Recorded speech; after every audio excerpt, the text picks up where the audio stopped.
নমস্কার, আপনারা দেখছেন সংবাদ সারাদিন ইউটিউব চ্যানেল। আপনাদের সঙ্গে আমি রয়েছি অদিতি। বিস্তারিত যাওয়ার আগে দেখে নেব আজকের হেডলাইন্স।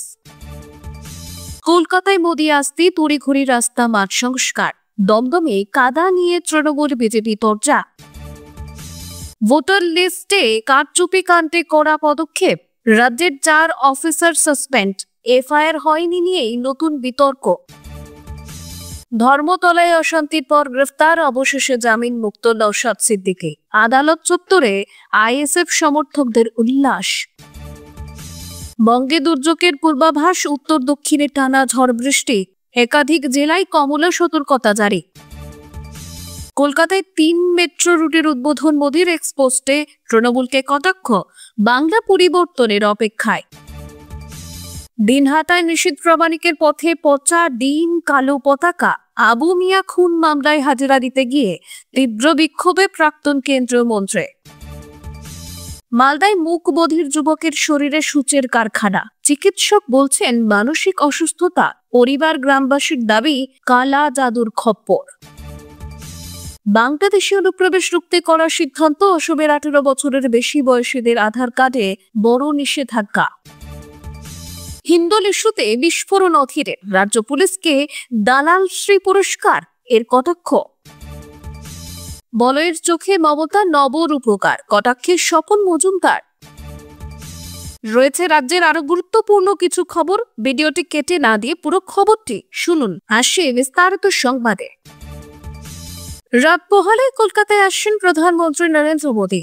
একসঙ্গে 3টি নতুন মেট্রো পথের উদ্বোধন করবেন তিনি। প্রায় 1.5 বছর পর ফের মেট্রো সফরে নামছেন মোদী। তবে প্রশাসনিক কর্মসূচির পাশাপাশি এখন শোরগোল দমদমে প্রধানমন্ত্রীর সভাস্থলকে ঘিরে। বুধবার রাতভর বৃষ্টির পর সভাস্থল কার্যত কাদার সাগর। কর্দমাক্ত মাঠে আধিকারিকেরাই হাঁটতে পারছিলেন না। শেষমেশ কাঠির পাটাতন বিছিয়ে যুদ্ধকালীন তৎপরতায় ভরসায় রাখতে হচ্ছে।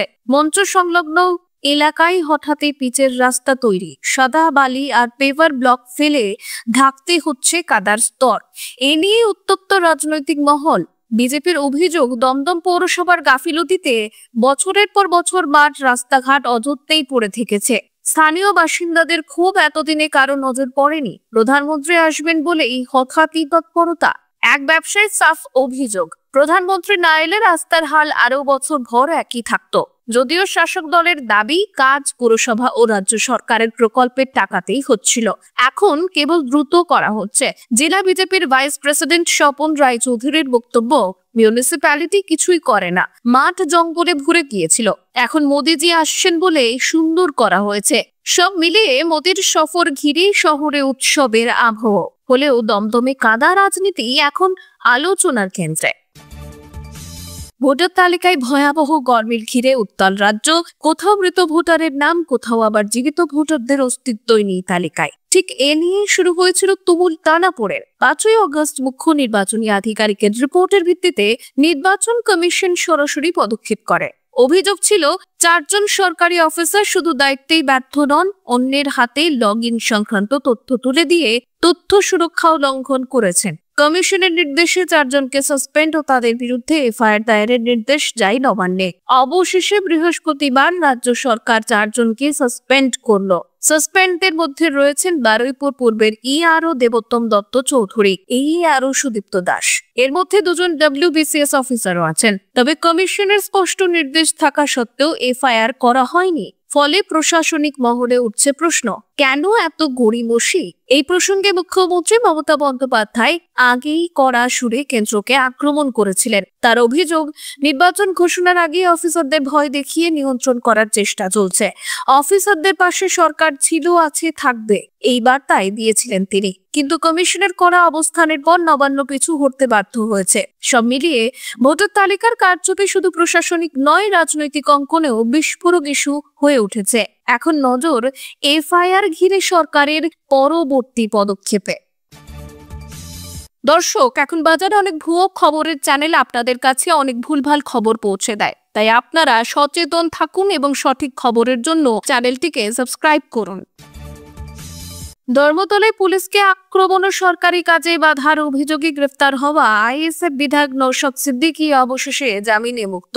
বুধবার পুলিশের সঙ্গে সংঘর্ষের ঘটনায় নওশাদ সহ মোট 95 জনকে গ্রেফতার করা হয়েছিল। বৃহস্পতিবার দুপুরে ব্যাংশাল আদালত শর্ত সাপেক্ষে সকলের জামিন মঞ্জুর করে। প্রথমে 500 টাকার ব্যক্তিগত বন্ডে জামিন দেওয়া হলেও পরে সেই বন্ড মকুব করা হয়। জামিনের খবর পেতেই আদালত চত্বরে উল্লাসে ফেটে পড়ে আইএসএফ কর্মী সমর্থকেরা। ঘটনার সূত্রপাত বুধবার। আইএসএফ এর নেতৃত্বে নওশাদ সিদ্দিকী এসআইআর ও ওয়াকফ আইন বাতিলের প্রতিবাদে ধর্মতলায় ধর্নায় বসেন। অভিযোগ, অনুমতি না থাকায় পুলিশ বাধা দিলে ক্ষিপ্ত হয়ে ওঠেন নওশাদ। পুলিশের সঙ্গে তুমুল বচসার মাঝেই তিনি এক পুলিশ কর্মীকে ঘুষি মারেন বলে অভিযোগ ওঠে।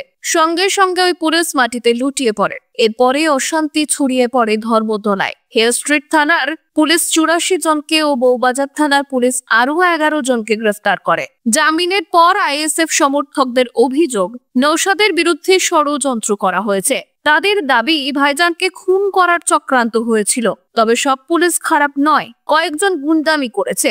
সব মিলিয়ে নওশাদের জামিনের মুক্তি আইএসএফ শিবিরে স্বস্তি ফেরালেও পুলিশের সঙ্গে সরাসরি সংঘর্ষে জড়ানো নিয়ে রাজনৈতিক মহলে তীব্র বিতর্ক শুরু হয়েছে। রাজ্যে আপাতত বৃষ্টির হাত থেকে রেহাই নেই। আবহাওয়া দপ্তর স্পষ্ট জানিয়েছে, আগামী কয়েকদিন উত্তর ও দক্ষিণ দুই বঙ্গে ঝড় বৃষ্টি অব্যাহত থাকবে। ফলে একাধিক জেলায় বিপর্যয়ের আশঙ্কা বাড়ছে। উত্তরবঙ্গে বৃহস্পতিবার থেকেই শুরু হয়েছে দুর্যোগ। দার্জিলিং, জলপাইগুড়ি, কালিম্পং, কোচবিহার ও দক্ষিণ দিনাজপুরে ভারী বৃষ্টির পূর্বাভাস দেওয়া হয়। সবচেয়ে ভয়ঙ্কর পরিস্থিতি হতে পারে আলিপুরদুয়ারে, যেখানে অতি ভারী বৃষ্টির সতর্কতা জারি। শুক্রবার জলপাইগুড়ি ও আলিপুরদুয়ারে ভাসবে ভারী বৃষ্টিতে। শনিবার থেকে ফের দার্জিলিং, কালিম্পং, কোচবিহারকে নাজেহাল করবে প্রবল বর্ষণ। আবহাওয়া দপ্তরের পূর্বাভাস বলছে, সোমবার পর্যন্ত উত্তরবঙ্গের একাধিক জেলায় বৃষ্টি থামার কোনো লক্ষণ নেই। দক্ষিণবঙ্গের অবস্থাও কম খারাপ নয়। বৃহস্পতিবারে কলকাতা, হাওড়া, হুগলি, উত্তর 24 পরগনা, নদিয়া, পূর্ব পশ্চিম মেদিনীপুরে বৃষ্টিপাত হয়। সঙ্গে বইতে পারে ঘন্টায় 30 থেকে 40 কিলোমিটার বেগে ঝড়। দক্ষিণ 24 পরগনা ও পূর্ব বর্ধমানে জারি অতি ভারী বৃষ্টির জন্য কমলা সতর্কতা। শুক্রবার পুরুলিয়া, পশ্চিম মেদিনীপুর, বাঁকুড়ায় সতর্কতা থাকবে। আবহাওয়া দপ্তরের আশঙ্কা, রবিবার থেকে মঙ্গলবার পর্যন্ত দক্ষিণবঙ্গের আরো কয়েকটি জেলায় দুর্যোগ জারি থাকতে পারে। সব মিলিয়ে আগামী কয়েকদিন গোটা বাংলা কার্যত টানা ঝড় বৃষ্টির কবলে বন্দী হতে চলেছে। শহরের যোগাযোগ ব্যবস্থায় বড় মাইলস্টোনের সাক্ষী হতে চলেছে কলকাতা।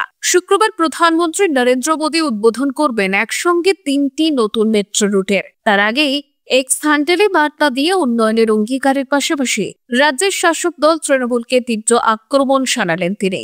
মোদীর দাবি, বাংলা আজ পরিবর্তনের অপেক্ষায়। বিজেপির ক্ষমতায় আসার অপেক্ষায় বসে আছে রাজ্যের মানুষ।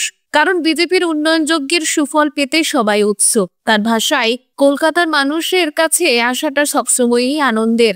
আমরা শহরের উন্নয়নে বদ্ধপরিকর। শুক্রবারের অনুষ্ঠান শহরের যোগাযোগ ব্যবস্থাকে নতুন দিশা দেবে। নোয়াপাড়া, জয়হিন্দ বিমানবন্দর, শিয়ালদহ এসপ্ল্যানেড ও বেলেঘাটা হেমন্ত মুখোপাধ্যায়ের রুটে মেট্রো পরিষেবা চালু হলে বিমানবন্দর ও আইটি হাবের সংযোগ আরো মজবুত হবে। শুধু উদ্বোধনী নয়, মেট্রো সফরে অংশ নেবেন প্রধানমন্ত্রী। পাশাপাশি বিজেপি কর্মীদের একটি মিছিলেও যোগ দেওয়ার পরিকল্পনা রয়েছে তার। তবে এই অনুষ্ঠানে মুখ্যমন্ত্রী মমতা বন্দ্যোপাধ্যায় থাকছেন না। আমন্ত্রণ জানানো হলেও নীতিগত বিরোধের কারণ দেখিয়ে স্পষ্ট প্রত্যাখ্যান করেছেন তিনি। ফলে একদিকে মোদী উন্নয়ন প্রচার করছেন, অন্যদিকে তৃণমূল সরকারের বয়কট রাজ্য রাজনীতিতে নতুন বার্তা ছড়াচ্ছে। সব মিলিয়ে নতুন মেট্রো রুটের উদ্বোধনকে কেন্দ্র করে রাজ্য ও রাজনীতি ফের গরম হয়ে উঠেছে। দিনহাটায় আদালতে হাজিরা দিতে গিয়ে জনরোষে পড়লেন প্রাক্তন কেন্দ্রীয় স্বরাষ্ট্রমন্ত্রী তথা কোচবিহারের প্রাক্তন সাংসদ নিশীথ প্রামাণিক। তৃণমূল কর্মী আবু মিয়া খুন মামলায় হাজিরা দিতে গিয়ে বৃহস্পতিবার কার্যত অপমানের শিকার হন তিনি। আদালত চত্বর থেকে বেরোনোর সময় তার গাড়ি লক্ষ্য করে ছোড়া হয় পচা ডিম, দেখানো হয় কালো পতাকা। ঘটনাকে ঘিরে এলাকায় তীব্র চাঞ্চল্য ছড়িয়েছে। প্রসঙ্গত 2018 সালের পঞ্চায়েত ভোট চলাকালীনই সিতাইয়ের গীতালদহে খুন হন তৃণমূল কর্মী আবু মিয়া। এই মামলায় অভিযুক্তদের তালিকায় নাম রয়েছে নিশীথ প্রামাণিকেরও। সেই মামলাতেই আদালতে হাজিরা দিতে যান তিনি, কিন্তু আদালত চত্বরে স্থানীয়দের বিক্ষোভে তাকে ঘিরে উত্তেজনা ছড়িয়ে পড়ে। শেষমেশ নিরাপত্তা রক্ষীরা কোনো রকমে তাকে ভেতরে নিয়ে যান। আদালত থেকে বেরিয়ে নিশীথ তৃণমূলকেই কাঠগড়ায় তোলেন। তার অভিযোগ, আদালত চত্বরে এভাবে নাটক করে আইন শৃঙ্খলার অবস্থা কোথায় দাঁড়িয়েছে তা স্পষ্ট। পাশাপাশি নিজের বিরুদ্ধে ওঠা অভিযোগকে মিথ্যা বলে দাবি করেন তিনি। তার বক্তব্য, এ মামলায় যে ধারা দেওয়া হয়েছে তাতে এখনো কেউ দোষী সাব্যস্ত হয়নি। আমি নিশ্চিত বেকসুর খালাস পাবো। তৃণমূলের তরফে এখনো কোনো প্রতিক্রিয়া মেলেনি। তবে আদালত চত্বরে নিশীথের পথে ডিম ছোড়ার কালো পতাকা দেখানোর ঘটনায় কোচবিহার জুড়ে রাজনৈতিক অঙ্গনে তীব্র আলোড়ন তৈরি হয়েছে। মালদার সুলতানগঞ্জে চাঞ্চল্যকর ঘটনা, মুখ বধির যুবক হায়দার আলীর শরীরে মিলছে একের পর এক সূচ।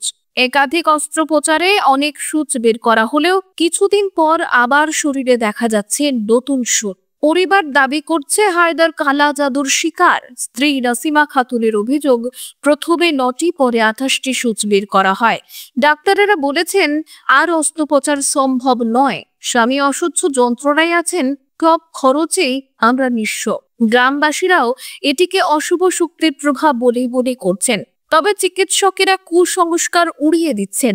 মালদা মেডিকেল কলেজের চিকিৎসক পীযূষ কান্তি মণ্ডলের বক্তব্য, মানব দেহে সূচ তৈরি হওয়া অসম্ভব। মানসিক সমস্যার কারণে রোগী নিজেই শরীরে সূচ ঢুকিয়ে থাকতে পারেন। পশ্চিমবঙ্গ বিজ্ঞান মঞ্চের জেলা সম্পাদক মনোরঞ্জন দাসও একই সুরে বলেছেন, এটি নিছকই কুসংস্কার। রোগীর মানসিক চিকিৎসা দরকার।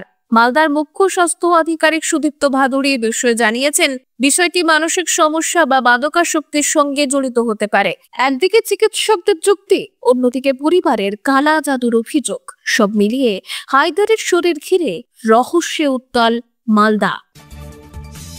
বাংলাদেশে অনুপ্রবেশকারীদের নিয়ে ফের কড়া অবস্থান নিল অসম সরকার। বৃহস্পতিবার মুখ্যমন্ত্রী হেমন্ত বিশ্ব শর্মা ঘোষণা করলেন, আপাতত রাজ্যে 18 বছরের বেশি বয়সীদের আধার কার্ড ইস্যু করা হবে না। কেবলমাত্র তফসিলি জাতি, উপজাতি ও চা শ্রমিকেরা ব্যতিক্রম। তবে তাদের ক্ষেত্রেও আধারের মেয়াদ থাকবে মাত্র 1 বছর। হেমন্ত স্পষ্ট জানালেন, সীমান্ত সুরক্ষা ও অনুপ্রবেশ রুখতেই এই পদক্ষেপ। তার বক্তব্য, আমরা বাংলাদেশিদের সীমান্তের বাইরে পাঠাচ্ছি, চাইছি যেন কেউ আধার বানিয়ে নিজেদের ভারতীয় প্রমাণ করার সুযোগ না পায়। সেই রাস্তা পুরোপুরি বন্ধ করে দিয়েছি।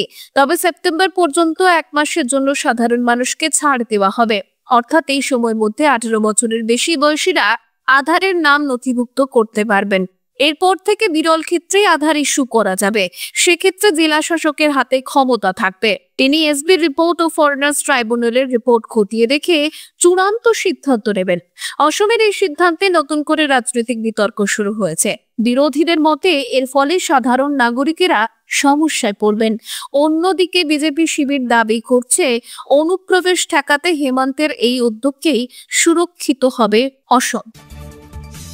হিন্দল মজুমদার গ্রেফতার প্রসঙ্গে রাজ্য সরকার ও পুলিশকে তুলোধনা করলেন বহরমপুরের প্রাক্তন কংগ্রেস সাংসদ অধীর রঞ্জন চৌধুরী। বৃহস্পতিবার সাংবাদিকদের মুখোমুখি হয়ে তিনি বিস্ফোরক মন্তব্য করেন। অধীরের অভিযোগ, শিক্ষামন্ত্রী ব্রাত্য বসুর ওপর হামলার মামলায় মেধাবী বঙ্গ সন্তান হিন্দল মজুমদারকে আফতাব আনসারি আর ওসামা বিন লাদেনের মতো কুখ্যাত সন্ত্রাসবাদীদের সঙ্গে তুলনা করে অপমান করা হয়েছে। তার কটাক্ষ, এই রাজ্য সরকার ভয়ঙ্কর মারণ প্রচেষ্টা চালাচ্ছে। বাংলার কৃতি সন্তানকে টেরোরিস্ট সাজানোর চেষ্টা হচ্ছে। তিনি আরো বলেন, আমি আগেই বলেছিলাম পুলিশের কপালে কোটে লাথি জুতো প্রাপ্য আছে, সেটাই আবার সত্যি হলো।